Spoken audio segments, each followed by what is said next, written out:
Hello students, welcome to SIS online classes. This is your biology class and today we will continue with chapter 1 sexual reproduction in organisms. Okay, reproduction in organisms में मैंने कल आपको asexual reproduction के बारे में बताया था और आज हम लोग sexual reproduction के बारे में जानेंगे. Okay, आप लोग अपनी NCERT बुक से बेटा रीडिंग कर सकते हैं क्योंकि मैं आपको NCERT बुक से ही रीडिंग कंप्लीट करा रही हूँ. ओके, इसमें देखेंगे आप लोग सेक्सुअल रिप्रोडक्शन में क्या लिखा हुआ है. Sexual reproduction involves formation of the male and female gametes. Okay, जो सेक्सुअल रिप्रोडक्शन होता है इसमें दो गैमेट्स का इन्वॉल्वमेंट होता है. कौन से दो गैमेट्स? एक मेल का गैमेट और दूसरा फीमेल का gamete. Okay, either by the same individual or by different individuals of the opposite sex. या तो ये दोनों गैमेट एक ही इंडिविजुअल में प्रेजेंट होंगे या फिर ये दोनों अलग अलग इंडिविजुअल में प्रेजेंट होंगे. एक ही इंडिविजुअल में कब प्रेजेंट होते हैं? जैसे प्लांट्स में हो गया, मेल एंड फीमेल गैमेट्स आपको उसमें दोनों में देखने को मिल जाएगा. ओके, इसी तरह से सेक्सुअल रिप्रोडक्शन में आप लोग एक लाइन ये याद रखेंगे कि इसमें दो गैमेट्स का फॉर्मेशन होता है. ओके, जब ये दोनों गैमेट्स फ्यूज करते हैं और आगे क्या जाइगोट बनाते हैं. ओके, तो ये कहलाएगा हमारा सेक्सुअल रिप्रोडक्शन. लेकिन मैंने कल आपको जो एसेक्सुअल रिप्रोडक्शन बताया था उसमें ओनली सिंगल पेरेंट का इन्वॉल्वमेंट होता है. ओके,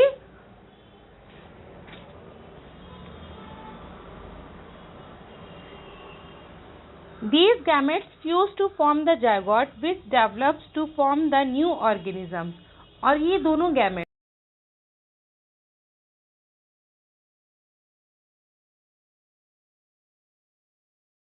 जाइगोट से क्या एक नया ऑर्गेनिज्म तैयार होता है. Okay, it is an elaborate complex and slow process. ये कैसा प्रोसेस है? ये इलैबोरेट कॉम्प्लेक्स, थोड़ा सा कॉम्प्लेक्स बोल सकते हैं, थोड़ा सा डिफिकल्ट, एंड स्लो मीन्स थोड़ा सा टाइम लगता है इस प्रोसेस में. Okay, as compare to asexual reproduction. अगर हम कंपेयर करते हैं किससे? एसेक्सुअल रिप्रोडक्शन से. एसेक्सुअल रिप्रोडक्शन से तो जो सेक्सुअल रिप्रोडक्शन प्रोसेस है वो कैसा है? इलैबोरेट है, डिफिकल्ट है और कॉम्प्लेक्स, इसके साथ साथ स्लो प्रोसेस है. ओके,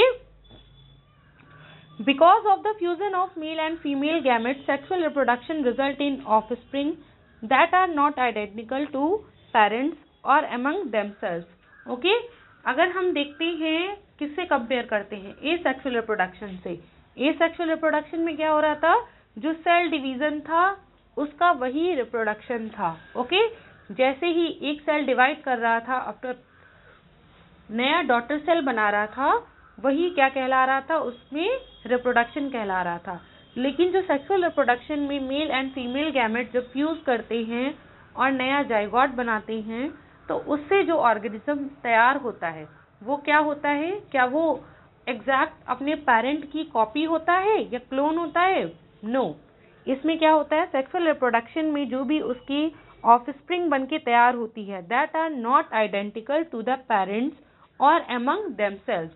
लेकिन एसेक्सुअल रिप्रोडक्शन में क्या था? जो पेरेंट से ऑफस्प्रिंग निकल रहा था वो क्या था? एग्जैक्ट पेरेंट की कॉपी था. Okay,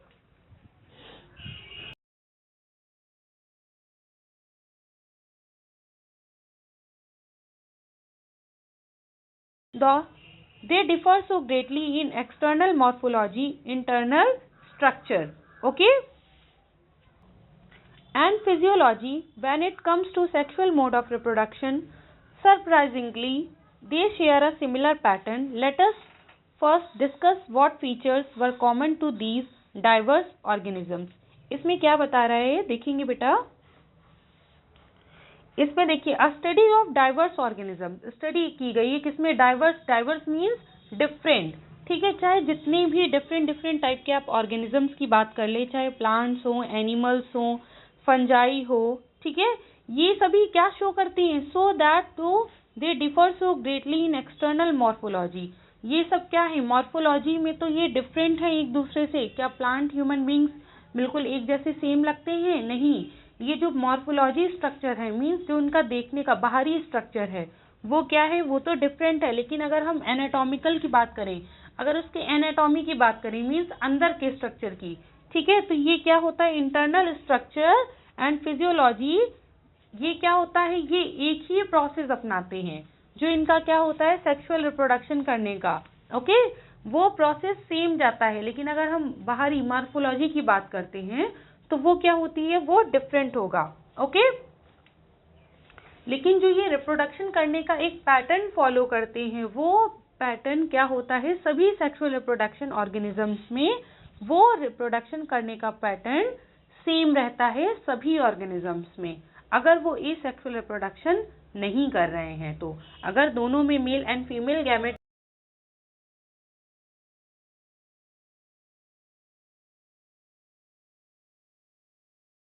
Let us first discuss what features are common to these diverse organisms. All organisms have to reach a certain stage of growth and maturity in their life. जितने भी organisms हैं, इनमें क्या एक time period होता है, okay, grow करने का और इसके बाद मैच्योरिटी का। ठीक है, कोई भी अगर न्यू बॉर्न है तो उसके बाद में वो धीरे धीरे बढ़ेगा और ग्रो करेगा, उसके बाद उसमें क्या मैच्योरिटी आएगी उसकी। Okay, before they can reproduce sexually, क्या होता है, इसमें एक टाइम पीरियड बताया गया है। जब ऐसा कोई भी ऑर्गेनिज्म, ओके, उसकी बर्थ हुई, उसके बाद में वो धीरे धीरे ग्रो किया, जब वो रिप्रोड्यूस सेक्सुअली करने से पहले का जो टाइम पीरियड होता है, ठीक है, जब उसमें डेवलपमेंट स्टार्ट कर देता है रिप्रोडक्टिव ऑर्गन्स का, उससे पहले का पीरियड को हम क्या बोलते हैं, maturity. Okay, before they can reproduce sexually, that period of growth is called the juvenile phase. और इस टाइम पीरियड को हम क्या बोलते हैं, juvenile phase. It is known as vegetative phase in plants. और इसी फेज की बात करें अगर हम प्लांट्स में, तो उसमें क्या बोलेंगे, वेजिटेटिव फेज। ओके, कौन सा टाइम पीरियड,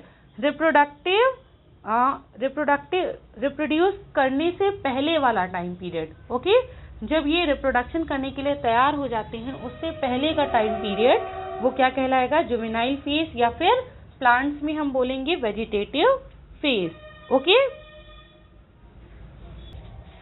यहाँ पर आप देखेंगे different phases in sexual reproduction. Juvenile phase जो अभी मैंने आपको बताया है, इसमें क्या होता है, period of growth and maturity of an organism before it can reproduce sexually. Reproduction करने से पहले का जो टाइम पीरियड होता है जिसमें ये क्या कर रहे हैं, अब ग्रो कर रहा है और इसके अंदर क्या आ रही है, मैच्योरिटी आ रही है किसी भी ऑर्गेनिज्म के अंदर, ये टाइम पीरियड क्या कहलाएगा, जुवेनाइल फेज। और प्लांट्स में इसी टाइम पीरियड को हम क्या बोलते हैं, वेजिटेटिव फेज। ओके, नेक्स्ट आते हैं रिप्रोडक्टिव फेज। क्या होता है, period in which an organism is capable of reproduce sexually. ये टाइम पीरियड कैसा होता है, जिसमें ऑर्गेनिज्म अब पूरी तरह से तैयार हो चुका है सेक्सुअली रिप्रोड्यूस करने के लिए। ओके, तो इस टाइम पीरियड को हम क्या बोलते हैं, reproductive phase. Easily seen in higher plants when they come to flower. Okay, हम हायर प्लांट्स की बात करते हैं तो इसमें देख सकते हैं प्लांट्स में हम कब समझ जाएंगे कि ये रिप्रोड्यूस करने के लिए तैयार है, जब उसमें क्या, फ्लावर, फूल आना स्टार्ट कर देते हैं। Okay, few plants exhibit unusual flowering phenomena, for example bamboo plant once in life। Okay, जो बम्बू प्लांट होता है वो एक बार अपनी लाइफ में केवल रिप्रोड्यूस करता है इन 12 ईयर्स। ओके, ये आपकी कुछ फेजेस थे बेटा, जिसमें आपको मैंने जुवेनाइल फेज और रिप्रोडक्टिव फेज के बारे में बताया, और आज मैंने आपको सेक्सुअल रिप्रोडक्शन के बारे में बताया है। ओके, इसके आगे की चैप्टर की रीडिंग हम लोग कंटिन्यू करेंगे नेक्स्ट क्लास में। इसकी रीडिंग आपको अपनी बुक से कंप्लीट करनी है, और अगर किसी भी वर्ड या किसी भी लाइन में आपको प्रॉब्लम आती है तो आप मुझसे पूछ सकते हैं, और आपको प्रॉपर तरीके